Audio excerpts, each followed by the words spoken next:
네, 안녕하세요. 주도현입니다. 오늘 10월 5일 토요일이고요. 오늘도 리플 같이 한번 살펴보도록 하겠습니다. 자, 지금 9시가 넘어가면서 새롭게 어제 일봉을 마감하고 오늘 새로운 출발을 시작하고 있습니다.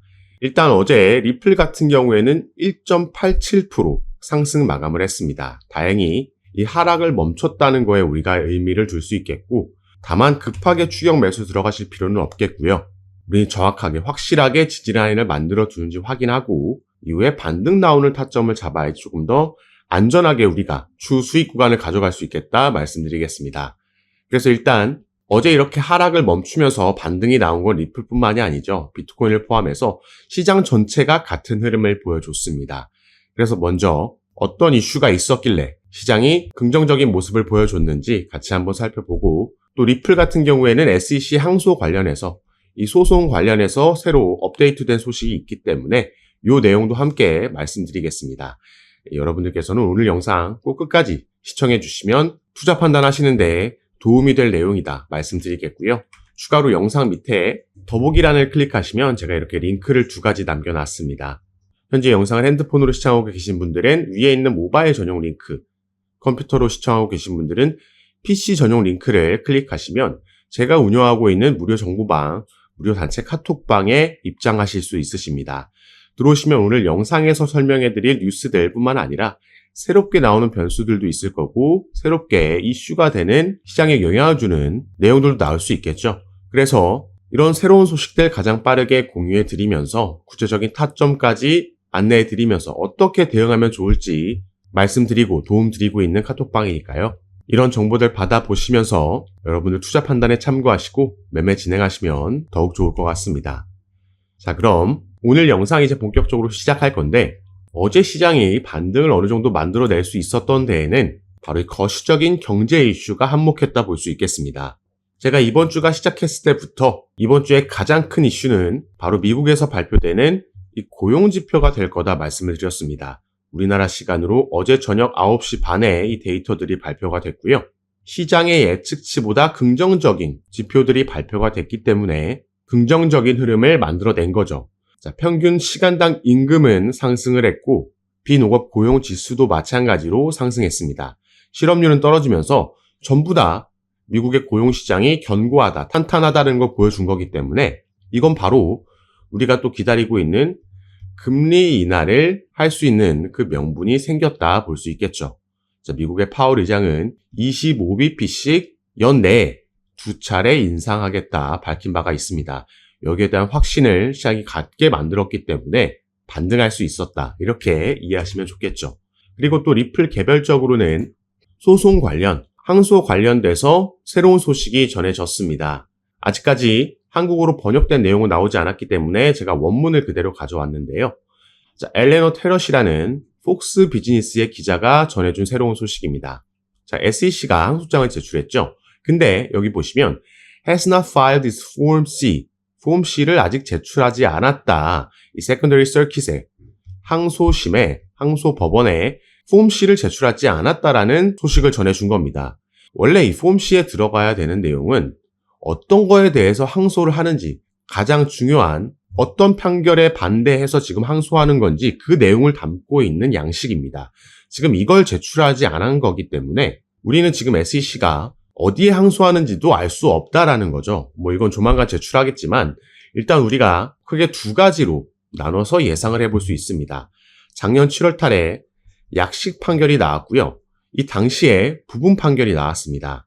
그래서 1차 시장 판매, 기관들에게 판매된 건 증권이 맞고 2차 시장 판매, 개인들에게 판매된 건 증권이 아니다. 이런 부분 판결이 나왔던 거죠. 여기서 시장은 이 개인들에게 판매된 이 부분에 조금 더 초점을 맞췄기 때문에 사실상 리플의 승리라고 보고 당시에 리플이 급등을 했던 건데, 자, 그럼 SEC는 당연히 여기에 대한 불만이 있을 수 있었겠죠. 그래서 첫 번째 우리가 생각할 수 있는 건 여기에 대한 내용에 대한 항소, 이 확률이 높다라고 생각해 볼 수 있습니다. 이 2번째 옵션은 SEC에게 유리한 판결이 났던 1차 시장에 대한 이 판결에 대해서 리플은 벌금을 내야 하는 상황이었습니다. 그리고 SEC가 요구한 벌금액은 무려 $20억 달러였죠. 그런데 법원에서 판결한 금액은 1억 2,500만 달러였습니다. 그래서 우리가 생각해 볼 수 있는 두 번째 항소 내용은 바로 이 벌금액의 액수가 너무 적다라는 점도 생각해 볼 수 있다라는 거죠. 확실한 내용은 SEC가 이 폼C를 제출하고 나서 우리가 알 수 있는 거고, 제출하게 되면 카톡방에서 빠르게 공유해 드릴 겁니다.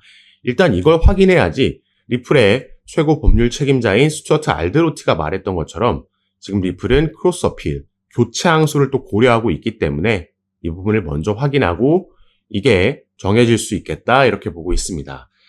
참 SEC 같은 경우에는 지금 일처리가 상당히 어설프게 진행되고 있죠. 그래서 미국 내뿐만 아니라 외국에서도 조롱거리가 되고 있습니다. 무려 미국에서의 증권거래위원회인데 세계 경제를 좌지우지하는 이 뉴욕 증시를 관할하는 미국의 증권거래위원회가 이런 모습을 보이고 있다는 점에서 조롱거리가 되고 있는 거고, 자, SEC가 가장 처음 리플에게 소송을 제기했을 때 무려 2020년도 12월이죠. 정확하게는 21일입니다. 이때 본격적인 알트장이 시작되기 직전이었는데 SEC가 이더리움을 살리고 리플을 죽이기 위해서, 여기엔 윌리엄 힌먼도 연관되어 있는데 어쨌든 이날 소송을 제기했고요. 재밌는 건 이 바로 다음 날 22일 날 당시 SEC의 위원장 클레이튼이라는 인물이 사퇴를 했다라는 겁니다. 그리고 최근에 비슷한 일이 일어났죠. 항소장을 제출하기 1시간 전에 이 SEC 측에서 이 소송을 담당하고 있던 집행위원이 사퇴하는 소식도 전해졌습니다. 그래서 우리가 정확한 내막은 알 수 없지만 이게 결코 우연일 수는 없겠다 보여지는 부분이고요. 지금 들려오는 소식에 의하면 약식 판결에서 나온 판사의 판결문을 뒤집을 수 있을 만한 증거가 SEC에게는 전혀 없기 때문에 SEC에게는 큰 의미가 없는 단지 시간 끌기용이 될 수 있다 이렇게 보여지고 있고, 현재 SEC의 위원장인 게리 갠슬러의 시간도 얼마 남지 않았습니다. 이번 미국에서의 대선이 끝나고 나면 그의 자리가 더욱 위태로워지겠다 예상되고 있는 부분이죠. 다만 아직까지 이 항소 부분은 충분히 변수로 등장할 수 있는 내용들이 남아있기 때문에 특히나 리플 같은 경우에는 지금 급하게 추격 매수 들어가실 필요 없다라고 말씀을 드리겠고요. 우리는 조금 더 확실하게 아까 말씀드렸듯이 지지라인 만들고 반등 나오는 타점을 잡아야지 안전한 수익 구간을 추후 확보할 수 있는 겁니다. 일단 이제 시작된 10월 이 4분기에는 상당히 긍정적인 소식들이 리플에게는 기다리고 있습니다. 최근 들려온 소식은 ETF 소식도 있었죠. 리플의 현물 ETF, XRP ETF를 비트와이즈에서 신청했고 추가로 또 한 군데 자산운용사에서 신청을 했습니다. 이게 당장 승인될 건 아니지만 대선 결과에 따라서는 충분히 내년에도 가능성이 있는 이야기다 이렇게 보시면 되겠고요. 그 다음에는 이제 미 대선이 한 달 앞으로 다가왔습니다. 물론 트럼프가 당선이 된다면 코인 시장에는 상당한 호재로 작용할 거고, 해리스가 당선이 된다라고 해도 트럼프보다 상대적으로 그 강도가 조금 약하다 할 뿐이지, 해리스도 최근에는 암호화폐를 지지하는 발언을 했기 때문에 어쨌든 지금의 바이든 행정부 때보다는 우리가 긍정적인 호재로서 이 자체가, 대선이라는 이벤트 자체가 작용할 수 있겠다 보고 있는 거죠.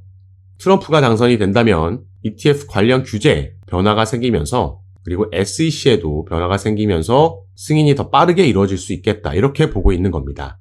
그리고 리플 또 개별적으로는 두바이에서 들려온 소식, 블록체인 기업으로는 첫 번째로 국제 결제 라이센스를 취득한, 승인을 받은 긍정적인 소식이 전해졌고요. 브라질에서도 암호화폐 기업과 암호화폐 거래소와 파트너십을 맺었다라는 내용도 전해졌습니다. 두바이 같은 경우에는 아시아와 유럽, 미국에 있는 그 요충지의 역할을 하는 도시라고 볼 수 있는 거고, 브라질은 또 라틴 아메리카 쪽을 담당해 줄 수 있는, 글로벌적으로 사업 영역을 확장해 가고 있는 모습 보여주고 있는 거죠. 여기에 스테이블 코인도 이미 발행량의 99%가 민팅됐을 만큼 그 출시가 임박했다라는 소식 저번 영상에서 말씀을 드렸습니다. 그래서 리플 개별적으로 이렇게 충분히 이번 4분기 내년까지 이어지는 흐름에서 상승할 수 있는 모멘텀을 가지고 있는 거고요. 시장 자체도 마찬가지입니다. 이 시장이 받쳐주면 이게 시너지를 내면서 더 큰 상승력을 만들어낼 수 있는 거죠. 그래서 우리가 아까 살펴봤던 금리 인하, 올해부터 확실한 피보팅에 들어갔기 때문에 연내 추가 금리 인하 기대해 볼 수 있겠고, 마찬가지로 대선도 시장 전체의 긍정적인 이벤트라 볼 수 있습니다. 항상 대선이 있던 4분기에는 비트코인과 코인 시장이 상승 마감했다라는 점 알고 계시면 좋을 것 같고요. 또 중국에서도 경기 부양책을 내놨습니다. 추가로 채권을 발행하게 된다면 이 부분도 역대급 상승력의 요인이 될 수 있다라는 거죠. 중국이 경기 부양책을 내놨을 때마다 비트코인은 상승을 했었습니다.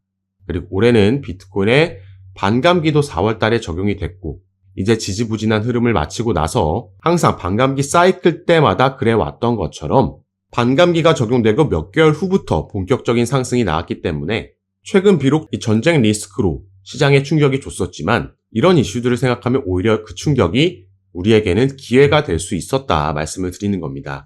지금도 충분히 우리가 타점을 잡을 수 있고 늦지 않았기 때문에 정말 올해부터 이제부터 시작되는 대세 상승장에서 그리고 내년까지 이어질 이 역대급 상승장에서 타점 잘 잡고 비중 조절하면서 조금 더 안전하게 매매 대응하셔서 올해는 꼭 큰 수익 얻어가실 수 있는 시간으로 저와 함께 만드셨으면 좋겠습니다.